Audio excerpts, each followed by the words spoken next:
All right, section 8.5 is on something called variation, and there's three types. There's direct, inverse, and joint variation or combined variation. So here are the formulas for direct variation. That's number 24. Direct variation means as x goes up, y goes up. As x goes down, y goes down. And the formula for this is y is equal to some constant, which we use the letter k to signify some constant, times x. So think of it, a real simple example. Suppose k were equal to 3, right? Y equals 3x. Imagine that x were equal to 10, so 3 times 10. That means y would be 30. So if x is 10, y is 30. What happens if x goes up? So let's make x equal to 12. Well, now 3 times 12, that's 36. So we can see as x went up from 10 to 12, y went up from 30 to 36. That's what we mean by direct variation. As one goes up, the other goes up too, and vice versa. So we know that this is our formula, y equals kx. The first step on all of these is to find k by plugging in x and y pair that they give us. So they give us a pair, y is 45 when x is 27. So y is 45, k times x, k times 27. Let's solve for k by dividing both of these by 27. And 45 over 27 reduces to 5/3. So now we know what k is. That's step 1. Okay, step 2 is to plug in k and the other value they give you. So either x or y. In this case, they're giving us x. So y equals kx. We now know that k is 5/3. They're giving us another x. They're saying x is 9. So we'll do 5/3 times 9.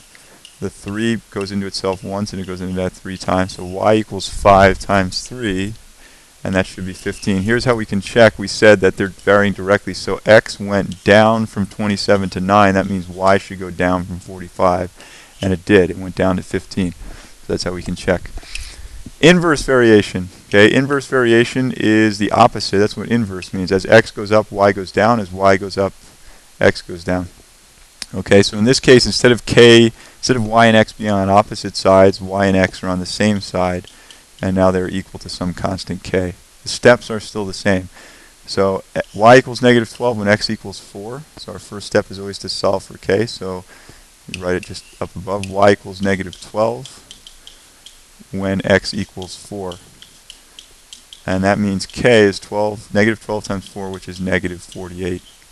Okay, so that's our first step, is to find k. So now we know that yx is always going to equal that constant, negative 48. Find y when x is negative 6. Okay, so we have y times negative 6.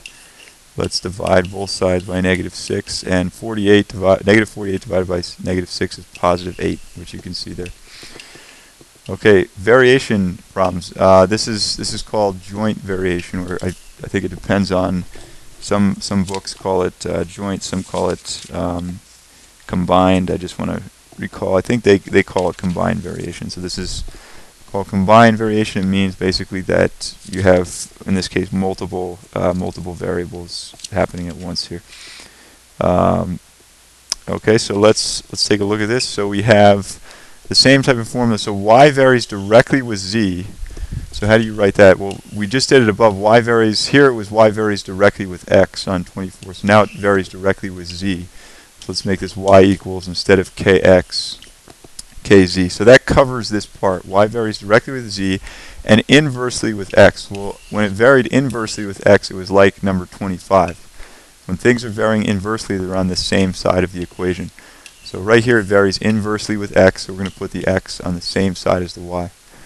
Okay, our first step is always to find k, so let's do that. Y equals 10 and z equals 2 when x equals negative 4. So x equals negative 4, y equals 10, we don't know k, and z equals 2. Okay, let's divide everything by 2 here, and this number, when you divide it, when you multiply it out, divide by 2, is negative 20. So negative 20 is equal to k. That's our first step, is to find k. Second step is to plug k in as they're asking us to plug it in. So xy equals negative 20z, because we now know that it's negative 20. When y equals 5 and x equals 20, so 20 times 5, and we're being asked to find z. So we just divide by negative 20 to cancel out whatever's left next to the z. And this right here is going to equal the number negative 5 as our final answer for z, which it is. Okay, 8.6 is on solving what are called rational equations. Okay, and it's important when they say check for extraneous solutions. The reason an extraneous solution might result is because the denominators of these fractions, it's possible to make them 0. Like on 27, if you plugged in n equals 0, the denominators would be 0. So you have to be sure to check for extraneous solutions. Okay, the easiest way to do this would be to cancel out all of the fractions, and we can do that by multiplying by the lowest common denominator. So the lowest common denominator of n squared and 3n squared is 3n squared. Okay, it's basically the bigger of the two. So we're going to multiply everything by 3n squared and then simplify this out. How do you do that? Well, you distribute the 3n squared to this, and to this. Okay, so let's see what happens. So if I distribute 3n squared here, the n squareds here will cancel. I'm going to be left with 3 times n and 3 times negative 1. So that's 3n minus 3. Remember, there's no more fraction anymore. That's exactly why we did this, because the fractions are now gone. Okay, if I do 3n squared distributed to this, well, those will cancel completely, and we're just left with the minus 1. And then finally, if I do 3n squared over here, the n squareds will cancel. I'll be left with 3 times 1, which is 3. So this simplifies to 3n minus 4. If we add 4 to both sides, we would get 3n is equal to 7. And that means when we divide by 3, we would get n equals 7/3. That's not extraneous, because when we plug in 7/3 right here, there's no way that the denominator equals 0. So the answer is 7/3. Okay, number 28, again, we need a common denominator, and it's always a good idea to start by factoring. So if we factor out an m from right here, we'd have m plus 2. And if we factor out a 2 right here, we'd also have m plus 2. That's why we're factoring, because it allows us to notice what things they have in common when we're finding a common denominator. So now we'll do our same step. What do we need to multiply everything by? By the common denominator. So I'm going to write that up here. So obviously we're going to need an m plus 2, because that will cover that part. Okay, we have a 2 here and we have a 2 here, so we're going to need a 2. And then we have an m here and we have an m here, so we're going to need an m. So our common denominator should be 2m times m plus 2. So that's what we're going to multiply by, 2m times m plus 2. By the way, that's really over 1. That's like a fraction over 1. Let me get rid of that number so we can see this a little bit better. So 2m times m plus 2, and again, that's over 1. Okay, well, on the left side, let's see what happens on the left side. On the left side, the m plus 2 will cancel with this, and the 2 will cancel with this. That leaves us with m getting distributed to 5. So 5m is the left side. Once again, there's nothing on the bottom here because that all canceled right there. Okay, on the other side, I'm going to use different colors for each of these. So on the other side, let's distribute to this one first. To this one first, the m will cancel, the m plus 2 will cancel, the 2 will not cancel though, so it's going to be 2 times m, which is 2m, and 2 times negative 2, which is minus 4. Okay, then we have a minus right there, so minus, and now let's distribute this same thing once again. So now we're distributing to this thing. The 2m will cancel, but the m plus 2 is still there, so it's going to be minus, let me write that, minus 1 times m plus 2. And the reason I put it in parentheses is because now we have to distribute it. So minus the m and the plus 2 becomes a minus 2. Okay, that's how we distribute that. Okay, let's move everything to the same side. So minus 2m plus m. So minus 2m plus m will be 4m. And then over here we have negative 4 minus 2, which is negative 6. When we divide that by 4, we're going to get m equals negative 3 over 2. Let's just check to see that that's not going to be extraneous. It won't be. And how can we tell? Because if you plug in negative 3 over 2 here, or here, or here, or here, in no case will you be dividing by 0. And that's the only time that we get something extraneous. So the answer is negative 3 over 2. All right, number 29 is a little bit, not really all that much more complicated, but we want to start by factoring first. That will make this a lot easier. So what multiplies to negative 6 adds to negative 1? That would be negative 3. And positive 2, and that will also be negative 3, positive 2. Now, what is our least common denominator? It has to cover these two, m minus 3 and m plus 2.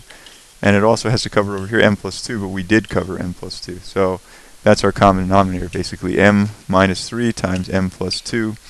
I'm just going to rewrite this down here, and also the 2 can come out of this one. Anything that you can factor, you should you should try factoring. So I'm going to write it down here so we have a little bit more space.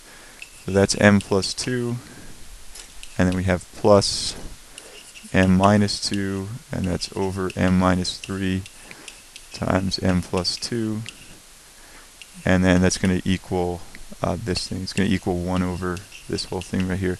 So once again, we found the least common denominator. Why is that helpful to us? Because now we can multiply everything by it. So let's do that. So right here, we're going to multiply by m minus 3 times m plus 2. And you can see this is going to cancel, and so will that. So we're just left, that's 1, by the way. We're left with 1 times 1, which is just equal to 1. So that is definitely a lot easier than what we started with.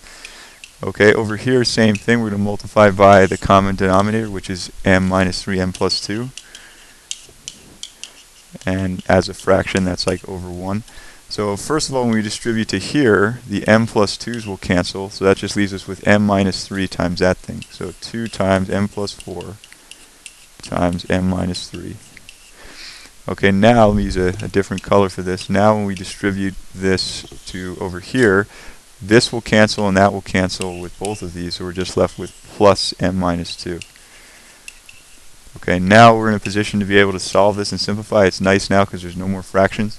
So this, when we FOIL it out, it's going to be 2 times m squared plus 4m minus 3m is plus m, and then negative 4 times negative 3 is negative 12. And then we have plus m minus 2. That's still equal to 1. If we distribute the 2 to everything inside here, we get 2m squared plus 2m minus 24 plus m minus 2 equals 1. Okay, let's combine all the like terms that we see here. So we still have 2m squared.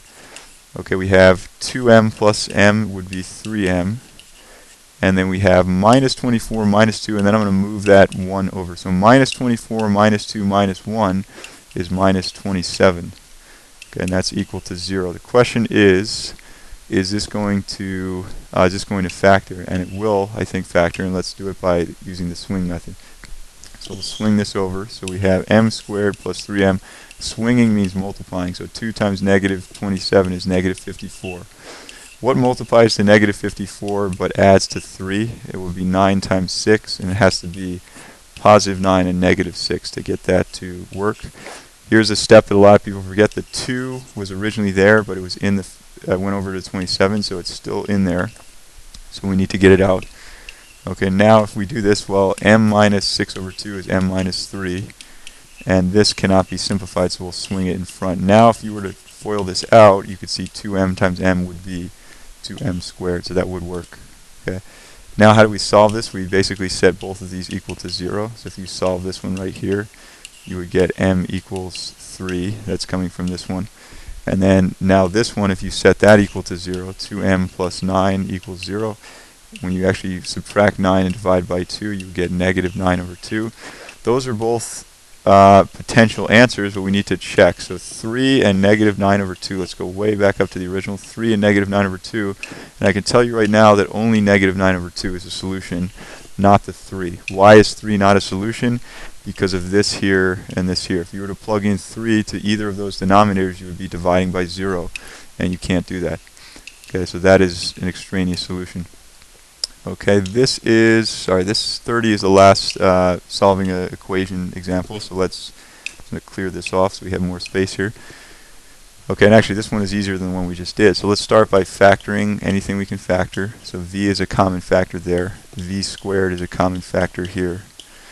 Okay, so the least common denominator needs to include all of this. So I'm going to need what power of v? Well, that's a v squared, that's a v squared, that's a v. I'm going to take the largest power, which is v squared. That will cover, not only is that going to cover the v squared requirement, but it's also going to cover the v requirement. And then I also need to have a v plus 3 there as well. Okay, so now we're in a position to multiply everything by the common denominator. So let's do that. So our common denominator again is this. V squared times v plus 3. And that's over 1. Same thing over here. V squared times v plus 3. It's over 1. Okay, on this side, let's see what happens. So v plus 3 cancels with v plus 3. Again, we're distributing to, this is the equals part. V cancels here, and one of those v's cancels right there. So we're left with 1 times v, and that's just equal to v. On the other side, let's distribute to the far one first. That's a little bit easier. So v plus 3 cancels, and v squared cancels. So we're just left with 1 times that 3, which is 3. Okay, we did that first because that's a little bit easier. And I know a little bit messy, so it's hard to tell. But now let's distribute to this one right here. V squared cancels with that, but we're still left with a v plus 3 times that v minus 3. So we're left with v plus 3 times v minus 3. Let's FOIL this out. So just move this out of the way. We have, when we FOIL this, we're going to get v squared plus 3v minus 3v, which is 0, and then minus 9. And we still have that plus 3. And I'm going to move this v over, so that becomes 0. So now it's on the other side. So we have v squared minus v. This thing becomes minus 6. That can now factor pretty easily. So what multiplies to negative 6 but adds to, that's a negative 1. That would be v minus 3 and v plus 2. So that 0 is going to be 3. That's what makes this one 0. And this 0 will be negative 2. But I bet that probably one of these is going to be extraneous.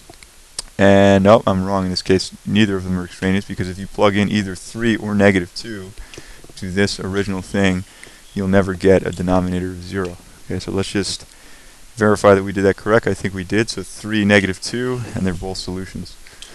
Okay, in the final video we'll do some word problems from section 8.6, because there's a lot of pretty interesting examples with science. You can see a chemistry one here, physics, and so on. So we'll do a couple of those in the next one.